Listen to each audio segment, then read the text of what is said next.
Hey guys, my name is Josephine Oyime. I have a quick story to tell you guys about how I met my husband and how I got married to him and how I was abused by him for like 17 years. So, first of all, when I came from Nigeria, I went to Europe. And then when I went to Europe, I went to Italy. My sister was there. And then that's how I have my first child. So, I met my boyfriend there in Europe. That's my first daughter father. So, now I was pregnant. Then my sister said, "Oh, do you want to go to Canada because you can have a better life, so your daughter can have a better life too?" I was like, "Okay, I will go to Canada." But my boyfriend said we're not married. My boyfriend said he was gonna come to me. I was like, "No, I don't want to leave and go to a place where I don't know nobody in Canada to go and give birth, all because of my daughter to have a better life." And then my sister was like, "Well, better life for you and your daughter." So I was like, "Okay," I agreed to it. And my boyfriend was like, "Okay, please go, and I will come and meet you over there. And when I come, we get married, we have more kids, we'll be happy. Please do this for me." I wanted to leave all that time, and I didn't have time, or I didn't just want to go by myself. Now that you're pregnant, you can at least go to Canada, and I will meet you there. I was like, okay. So I went to Canada. Mind you guys, when I was going to Canada, I didn't know nobody in Canada. Nobody, like not a sister, not a brother, nobody. So I just got on the flight and I went. And when I got off the airport, they asked me, "So why are you here?" And then I have to say a story about Christian and Muslim fighting about, what was going on in Nigeria back then. So that's what I told. I was like, "Where do you have a friend or family member or anybody?" "No, I don't." "So what happened from when I get to the airport?" They took me in, immigration, they fed me. I was like 6 months pregnant with my first daughter. So now, excuse me, guys. So now, like, they put me in the shelter. So when they put me in the shelter, I was in the shelter for a while, and then I was there for almost 2 months, and then the shelter ended up finding me a place to go, and then I was on welfare, and then they was taking care of me and my daughter in Canada. So after that, I went to a hearing. Like when you tell them a story about why are you here, you're running away from your own country, like I put like asylum, you take asylum. So I told them my story. Obviously, my story was not good enough because I don't have a lawyer. I don't have anybody to tell me. So they gave me what is it called? People that help you if you don't have a lawyer. They gave me that. So now they don't believe me. And then when they don't believe me, my story, they say, "Well, I'm gonna have to leave Canada because if I don't leave, or they're gonna deport me to Nigeria." Mind you, I was very scared at the time. So then I went to the store, and then something happened. Well, I'm not gonna get to that. You will read it in my book when my book come out. If I don't get to say all my story here, it's in dictate. It's already like typed out, and it's already. I'm just looking for someone to write the book right now. So you get everything in the book. Okay, if I forget some stuff to say it, you just get it in the book. So mind you, immigration didn't believe me. The story, what I told, is not going on in Nigeria no more. So they said I have to leave. So my brother was here. So my sister and my brother was in America, and then they came to visit me. So when they came to visit me, I was crying. I didn't even tell them I was pregnant. So when I came, they see me pregnant. My stomach was almost seven, almost like 8 months, like almost giving birth. My brother was like, "Oh, so you're pregnant? You didn't even tell us. We could have bring something for you." I was like, "I don't know. I didn't know how to say. I was so scared." You're not supposed to get pregnant. You're supposed to get married before you have a child. You know. So now I was in Canada. My story, they didn't believe me. My brother came to visit me. I was crying. I wanted to go with them. All I wanted to go is to go with my family because I don't have nobody in Canada. I have my friend that I met I met her in the shelter. So we became friends. We became very close, and she helped me and helped her. So now Canada did not believe me. Go back to the story. Canada did not believe me what I said. So I was like, okay. I was talking to my roommate. I had a roommate. Me and her was staying together. So I talked to my roommate and I said that I would like to go to America. He said, "Oh, you want to go to America?" I was like, "Yeah, I want to go to America because look, I tell them a story right here. They didn't believe me. I'm so scared. I don't want to get deported to Nigeria." So my roommate was like, "Okay, I'll tell my boyfriend." So the boyfriend came and said, "Oh, how did you? Why do you want to go? Stay here. They will give you paper. They will help you." I was like, "No, I'm scared. I don't want to stay here no more. I just want to go to where my family is because I'm so scared. With me and my daughter in Canada, I know nobody. You know." So when immigration didn't believe me, I decided to get married so that I can get my paper. But after some time, people were saying, "Well, if you have to get married for real." The boy wanted to get married for real. I was like, "No, I was not ready to get married for real. this time with a child. And yeah, I did it, guys. So now, just for paper. So now, when I told my roommate, and my roommate said, okay, if you want to go to America, then we can help you to cross the border, and you don't have a document. How are you gonna go? I was like, I don't know how I'm gonna do that. So, but I need to leave as soon as possible because I wanted to come to my family in America. So then I talked to my friend again, another friend of mine from church, allowed me to use an ID to cross over. So I crossed over, and then the man dropped me right there at the border of Canada and America. I was dropped off right there. So when he dropped me off, he said, well, when we was crossing the border, they asked him, where are we going?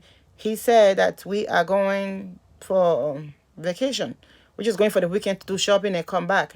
I was so lucky, guys, that they didn't even ask my daughter, ask me a document. They only asked him his driving license. If I was not lucky enough when I was crossing the border from Canada to America, I would have get deported because I didn't have no paper to cross from Canada to come to America. So now, and when that man dropped me off, and when he dropped me off, I called my brother. My brother was like, where are you? I was like, oh, I'm in Wisdom and some place in between the Canada border and America border. So that's where it is. So now my brother was like, okay, start coming, take the bus. I told my brother was coming. I thought the man was gonna like actually take me to my brother. So the man did not. He said, well, I'm sorry, this is why I can cross you. The 500 that the welfare gave me, I gave to the man. So now, mind you, me and my daughter don't have money for food. Me and my daughter don't have money for food. When I called my brother was like, oh, you know where you are? I said, I don't know. Let me ask somebody. When I find out that man dropped me right there by the bus station, when I used somebody's phone to call my brother was like, oh, that is 24 hours. Almost 22 hours from where you are right now to me. I was like, are you coming? My brother was like, no, I'm going to work. I didn't know he was coming. I didn't plan for this. I'm not even home. And then I told my brother, the money that I have, the 500 that I have, that is what I only have. I gave to the man. He said, what? So you don't have any money with you? I said, no, I don't have anything. He said, well, go to the U-Haul bus station and tell them you want a ticket. And I give the phone to the man behind the counter who is selling the ticket. And then the man sold the ticket. Take my brother information. My brother bought a ticket for me with his credit card.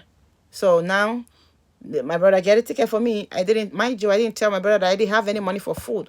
My daughter Christabel have two diaper only.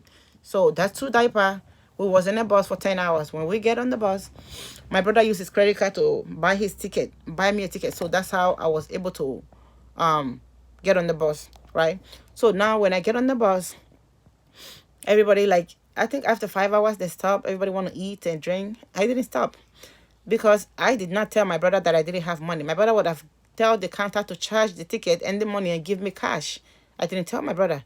So now when I get on the phone, when we get on the bus, 5 hours later, they want to stop. Everybody want to eat and pee. So now I only have one bottle that I made for my daughter, milk, and two diapers and few stuff. I didn't want to take so much stuff because I have to travel light because I said I was coming back. So now I was in the bus. I didn't get up. I didn't eat. So 5 hours later again, the bus is stopping, and one man keep looking at me. My daughter's crying. The man was like, "Oh, you didn't get up. You didn't use the bathroom." I said, "I'm scared. I don't want to use the bathroom. I don't know where I am." So how about your baby? I said, "Oh, my baby. I don't have money. I'm sorry." The man was like, "So you don't have no money?" I was like, "No, I don't have money." So the man stopped. The man said, "Okay, come." And then the man take me to McDonald's and buy my daughter food and buy me food. So when that man buy me food, I was so happy. I went in the car. So mind you, after 10 hours on the road, the two diaper was done. It was waste. So, and I said, let me borrow your phone to call somebody. I called my brother. When I was on the phone with my brother, telling my brother I don't have food, I took someone's phone in the car because I didn't have a phone. So when I was on the phone with my brother was like, so you don't have any money and you don't have diaper, you don't have anything, and you never told me you get on the road like that. So why would you do that? So when people hear me talking on the bus, and then the lady get up, the lady was like, oh, I have diaper. The other lady get up, oh, I have food. Oh, I have this. People started giving me stuff, and then I started crying. And then in the bus, a lady stood up and said, if you have anything to give to this lady, please give. And then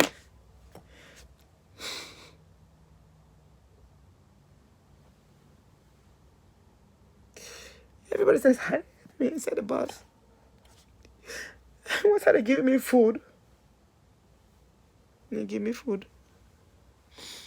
And then when they did, they said, don't cry. Where are you going? The next stop, someone gave me money. Before I got home, guys, I had $200 in my hand inside of the bus that I took to my brother. And then after the next stop, the man said, the man gave me a prepaid phone. He gave me a prepaid phone. Here, you can call your brother. When I get to Newark Airport, Newark bus station, I call my brother. I had one in my hand. When I see my brother, then I started crying. My brother was like, what? I said, I didn't have anything. This man gave me money and stood up in the bus and gave me diaper. So my brother said, next time, please don't do that. Tell me if you don't have any money I can give you. My brother took me home. And yeah, I was staying with my brother for a while. And after I was staying for my brother for a while, my brother was going through divorce and he wanted to sell his house. So I had to go to my sister's house. And then life was not very easy, guys. So this is going to be part 1 of my story. I can't continue no more. Okay, guys. So I will do a part 2 later. Okay, guys. I love you guys. Listen to my story. This is true life story. Okay, guys. My name is Josephine Oyime, and I'm saying this story based on what I went through in life. People don't know how hard it is. People don't know how you get to where you are. Bye, guys. I can't continue no more.